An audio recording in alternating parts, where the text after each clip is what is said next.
We're in the business of putting ourselves out of business. We just need your time. We'll train you. We'll give you everything you need to be a volunteer firefighter. Become a fireman, it's in your blood.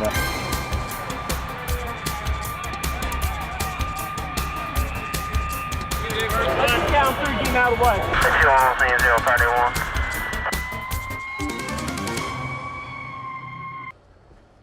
Hello and welcome to In the Line of Fire. I'm Reed Yaten. This program highlights the work of the Jefferson County Fire Service. This time we're at the largest suburban fire district, Pleasure Ridge Park. You'll learn more about this district's rapid response program coming up later. More homeowners are adding these for fire protection. Learn about the cost and how they work. And can landscaping create a fire hazard? A fire inspector has some good advice. But first on this program, working together. There are so many emergency agencies in Louisville Metro. How do they coordinate during a large-scale emergency? Well, the answer, careful planning and a system called Incident Command. Recently, dozens of responders took part in a week-long training to sharpen their skills. 21 people trapped on roofs along the 6th Street corridor. Obviously, you're going to... Planning a flood rescue on a map is far removed from this. The real thing. Right now we're facing a significant flood as a result of the continuing rains that we've had in our county. Chief Frederick from Fire, Dr. Zahn from Health EMS, and Chief Dossett from the Police Department have established a command post here at the Emergency Operations Center. Doug Hamilton is describing the mock scene. The disaster isn't real, but the responders are. Hamilton coordinates Louisville's emergency management agency. This room is filled with firefighters, health department workers, and emergency responders who would all be involved in a real scenario. Trainers from the National Fire Academy coordinate the 40-hour course. This training class is an advanced incident command program specifically designed to sharpen people's skills in using the incident command system on very large emergencies. And what we have done is we have a number of emergency responders from the community, particularly the health department, our emergency management agency. We have law enforcement. The responders are in 4 teams working through scenarios that become increasingly tougher throughout the week. Those taking part wear vests that label them as in charge of planning, incident command, or even finance. We need to establish shelters and relocation areas for everybody that we're moving. And then from there, as a last thing on the list, but it still needs to be on the list, is that we need to protect property where possible. It's reinforcing that, while what we're doing won't be used for 95% of our jobs, you'll be judged by how well you reacted in the 5% that it will be used. And so any training or reinforcement of what's going to be necessary in order to manage the incident, break it down into small enough bites, I think benefits the county. After the 9/11 attack, the federal government required all emergency responders to become trained in the Incident Command System, a model that can be used in any level of emergency. One instant benefit of training is the participants get better acquainted with those they'll work with in a real emergency. But a surprising benefit is the understanding that incident planning can be used in just about every event, planned or unplanned. Thinking of it in those kind of terms, I think, makes it less ominous for us. A lot of people are worried about, gee, am I going to remember all the things to do and all the forms to fill out? Well, actually, if you'll just keep those major portions in mind, you can manage an incident, and what seems to be overwhelming can be broken down and expanded, as large as what's needed. They're all in the vests that indicate their assignment. This would be the same thing that you would see in a command post were there to be a very large incident, particularly something like a chemical release or a train wreck or a very large fire. Or even a planned event. Several of the scenarios that they have done, as you know, every year we have several large planned events in this community, Thunder over Louisville, the Kentucky Derby. Chiefs, briefing. Of course, the flood in the training wasn't real, but this one is. It was 10 years ago in 1997. It marked the worst flood in Louisville since 1937. Days of rain brought the Ohio River out of its banks and into streets and homes. Even in the city's south end, hundreds of homes were flooded. This disaster required an incident command, and one that worked rather well. The Jefferson County Fire Service has a specialized unit to handle emergencies like a flood. The Swift Water Rescue Team includes firefighters from several suburban districts. The team helps in emergencies here, and in fact around the nation. 2 years ago, the team rescued hundreds of people after Hurricane Katrina. We're lucky that flooding problems don't happen all that often. But here's a growing problem for firefighters: landscaping. That's right, landscaping. Did you know how you decorate the outside of your home can be a potential fire hazard? Hi, my name is Mike Allendorf, Fire Marshal with the Oklahoma Fire Department. Here today to talk to you about some issues that the Fire Service is experiencing regarding outdoor decorative materials, i.e. the mulches that we find around buildings, homes, and several areas of Jefferson County.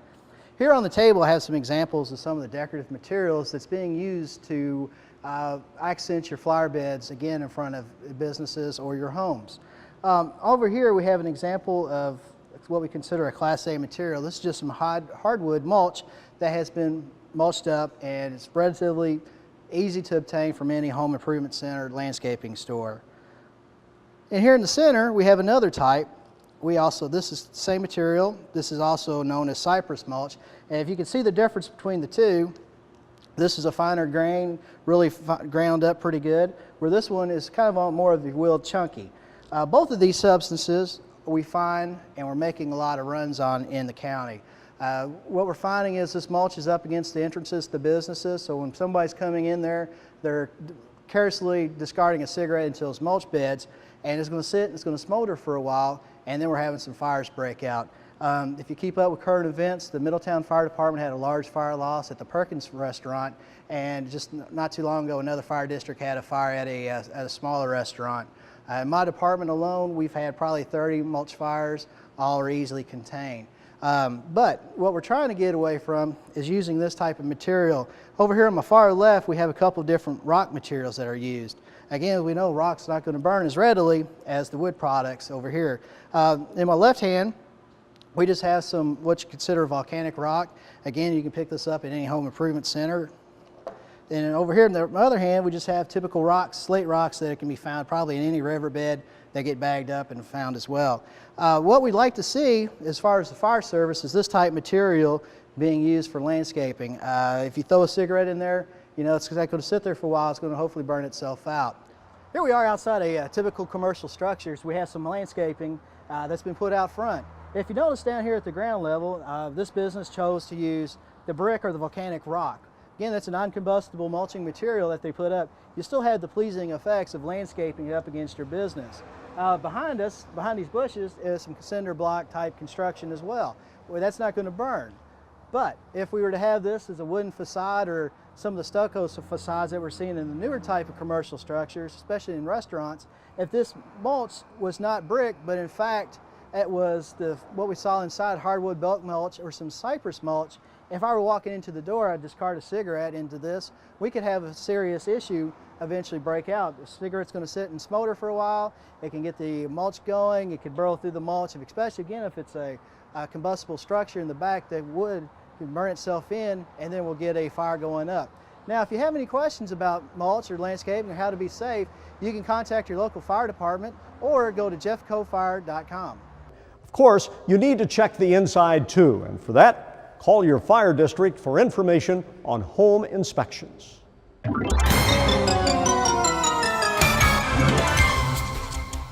Still to come on In the Line of Fire, learn how rapid response works for the Pleasure Ridge Park Fire District. But first, see if you can help Louisville Metro Arson Squad members find these suspects.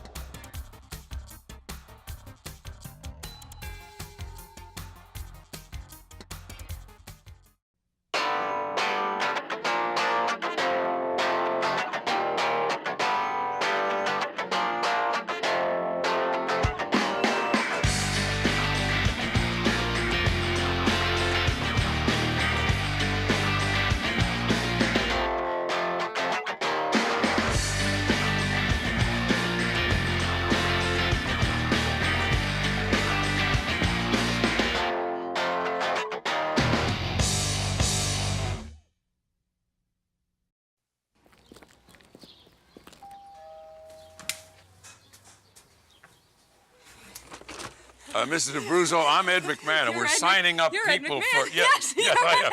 Yeah. Mr. Murphy, Ed McMahon. We're starting up. No. Dreams no. really do Be come it, true. Be it the, Dinero. no. Con cámaras. No, Yes, Ed con McMahon, cameras. see. Ed McMahon. Yes, Ed McMahon. We're having our first Ed ever. McMahon. Yes. Tuesday night at the high school. We're starting up the neighborhood watch in this area, and here's all the information. Stevie, get down here, please. No, it's just 5, 6, 7, 8. No tango de now. Neighborhood watch. We're having this neighborhood watch, the first one. Right. I'll come back. Bye-bye. Bye-bye. Thank you. Start a neighborhood watch. It's just one of the many ways you can help make America stronger. To find out how, call or log on for this free guide. Hi, I'm Steve Thomas. And I'm Norm Abram. Well, Norm, we're just about finished with this one, and the family is getting ready to move in. Do you know the first thing they'll need? I do. A home fire escape plan. A good plan includes 3 things.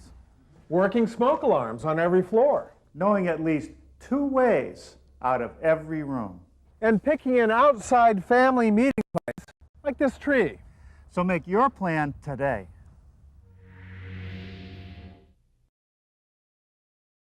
You're watching In the Line of Fire. I'm Reed Yaten. The Linden Fire District has a new piece of equipment. This 2006 Seagrave pumper is called the Westport Express. The department will use the new pumper at its station number 2, which is located along Westport Road. Now it can pump 1,500 gallons of water a minute and includes a rooftop tower. We're at the Pleasure Ridge Park Fire District for this program. This district is spread out over 56 square miles in the PRP and Valley Station areas. Now, the district has 8 fire stations, and for any district, response time is a priority. PRP has a plan that uses volunteers along with its career firefighters to create a more rapid response. As the sun sets at Station 4, the night shift begins for this crew.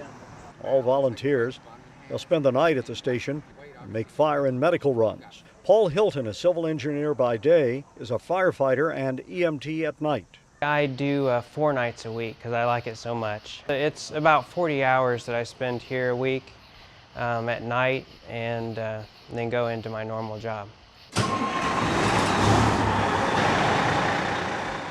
Hilton's 40 hours is not the norm, but over half of PRP's 104 volunteers take part in the Rapid Response Program, agreeing to spend at least 1 night, Monday through Saturday, at 2 of the district's 7 stations.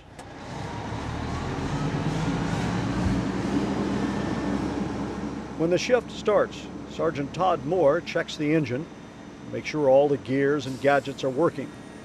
This Rapid Response Program allows the district to staff 2 additional engines at night with volunteers, in addition to the career units. I've been doing the volunteer rapid response 1 night a week for about 3 years now. I was doing it before PRP merged with South Dixie, and then once we merged, we continued it on with PRP. So I've been doing it since before we even merged. Often the volunteers spend the night cleaning, watching TV, and sleeping. The shift can vary from not a single run to 5 or 6.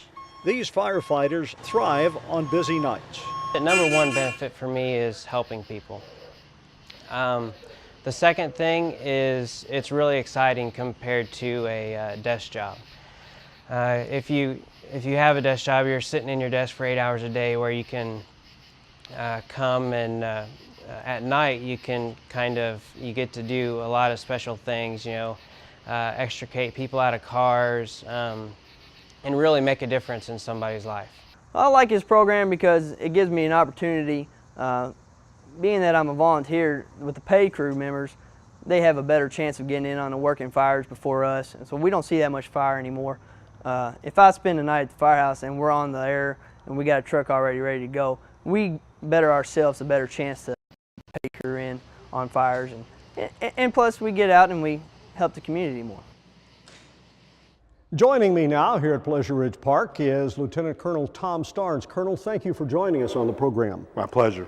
I know some departments have similar programs, but yours sounds unique in a number of ways in that volunteers, first of all, make up the program. how many volunteers take part?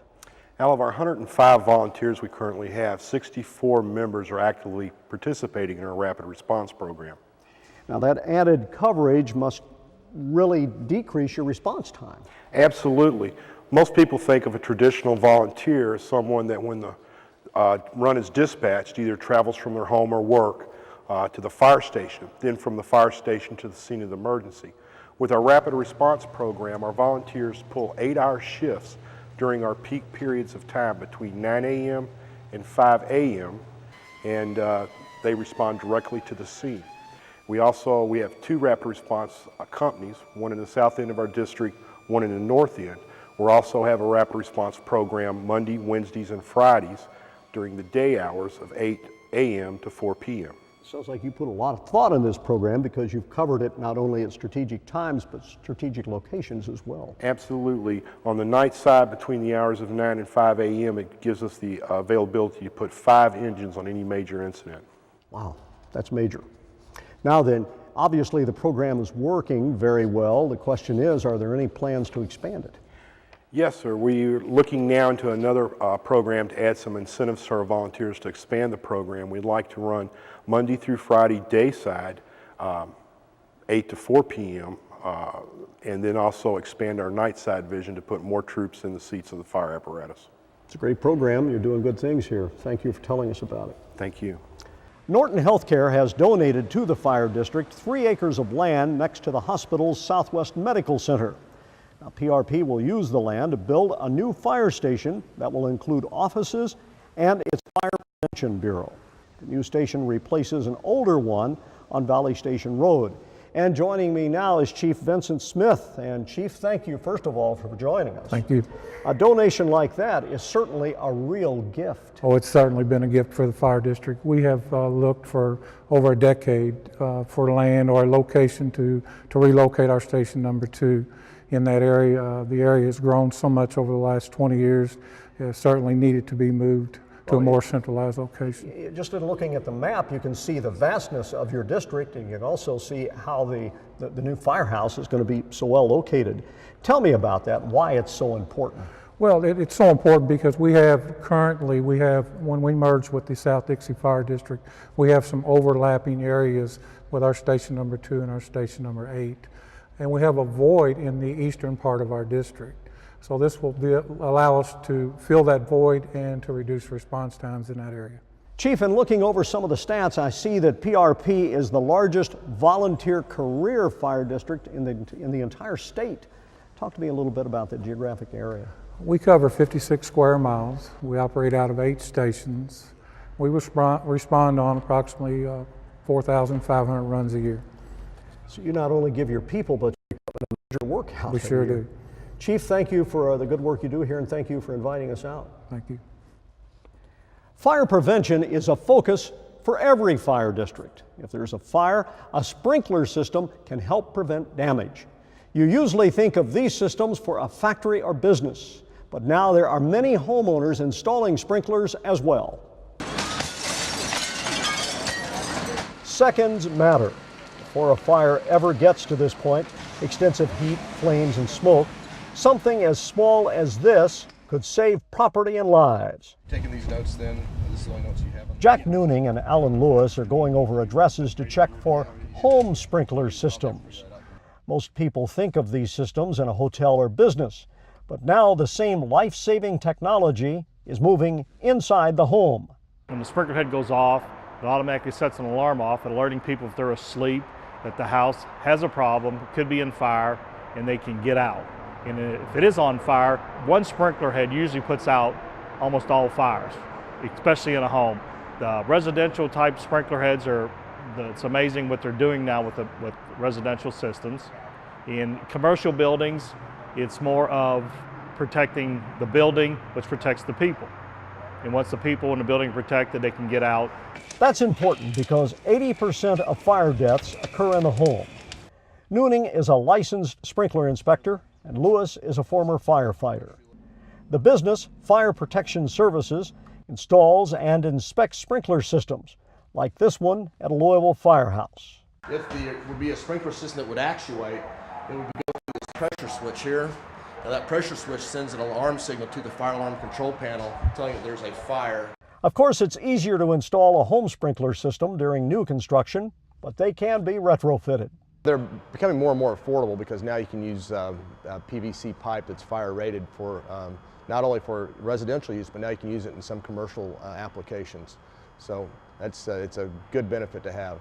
Sprinkler systems are quick reactors, fighting a fire before the engines arrive and releasing about 25 gallons of water per minute. Well, this sprinkler head with the color blue is what they call a 286 degree temperature sprinkler head. Once the fire reaches 286 degrees, it melts the strut, and the strut goes off, the seat releases, and the water actually hits this deflector and sprays a pattern of water out. This is an upright sprinkler head. This is one you see in most buildings. It's a chrome pendant sprinkler head, and it does the exact same thing, but it goes off at 155 degrees. As the systems move into homes, there are even cosmetic touches. This, if you can see, is a concealed sprinkler head. It has a plate that is actually covering the sprinkler head itself. Now that plate will go off first, drops down out of the way once the heat reaches it, and then the sprinkler head drops down and goes off and puts the fire out. And you may be concerned about unnecessary damage from all that water. Well, as is the case with so many things, you can forget about what Hollywood shows. In a home system, only the sprinklers nearer the heat activate. Sprinkler systems have saved countless lives over the years. There's been many studies based on fires where the fire's been extinguished with just a couple of heads and saved not only property but human lives. Not only that, it reduces the possibility of the fire spreading to additional areas or additional structures. Sprinklers combined with a smoke alarm can save lives. A national study found that the two reduce the risk of dying in a home fire. Listen to this number. Reduce the risk by 82% of dying in a home fire. Now, of course, the key to any fire prevention is maintaining the system. Make sure to test the smoke alarms in your home at least twice a year. Make sure your family has an escape plan. Have a designated meeting spot outside the home.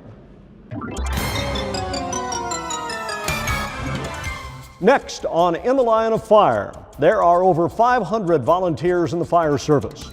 Meet a volunteer who hopes to move to the payroll.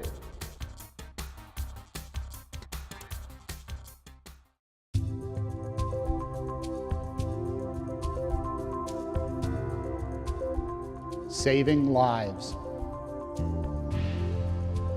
Fire protection. I make a difference. Firefighters do make a difference, answering the call at any hour of any day. The Jefferson County Fire Service is men and women who vow to serve and protect. I volunteer to save lives. Night or day, I answer the call. Firefighting is a career, but for most, it's a volunteer effort. The Jefferson County Fire Service depends on its volunteers to help answer the call. I am a Jefferson County firefighter. I am a Jefferson County firefighter. I am a Jefferson County firefighter.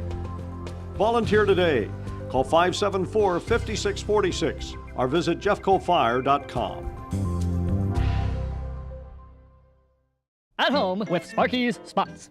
Oh, it's Beekman. In a fire, smoke can put you in a bad spot. Smoke is more deadly than flame. If you see or smell smoke in one place, try to get out another way. Remember, smoke rises, so stay low if you gotta travel through it. Crawl like this, under the smoke, to the outside. This is Sparky the Fire Dog. Make your home a safe spot. Learn not to burn. You're watching In the Line of Fire. I'm Reed Yaden.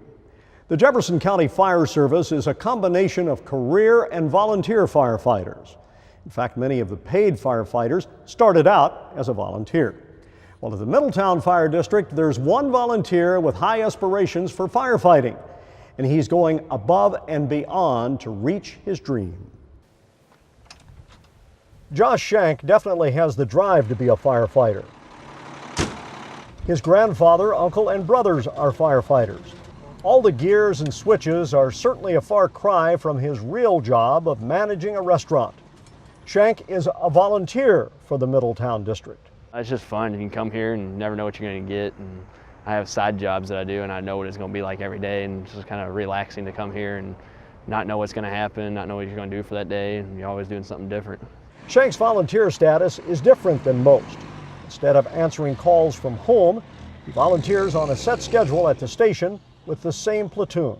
Well, they've kind of fit me into their crew, I guess you could say, as I'm cooking for them every time it's my turn to cook, and they have me getting certified on driving the trucks now and just trying to get me fit in, hopefully one day trying to get me a job here, and that's the ultimate goal. His shift includes a basketball game for exercise and the advantage to actually make more runs since he's already at the station. More than I've ever have if I was just making runs from my house, because it's kind of hard getting on like a first in unit going from your house to the fire station, because usually they're on the second or third in piece. And but riding out with a crew, you get first in experience. And I mean, I've made everything from structure fires to med runs to mitigations to just brush fires, you name it, I've made it. So Schank is quick to point out that his drive to become a full-time firefighter is why he donates so much of his time. Volunteering certainly requires a time commitment, including regular training and making a required number of runs every month. But Schank says for those really interested in firefighting, it's very manageable. I mean, it's the best thing I've ever done, so I wouldn't do anything different.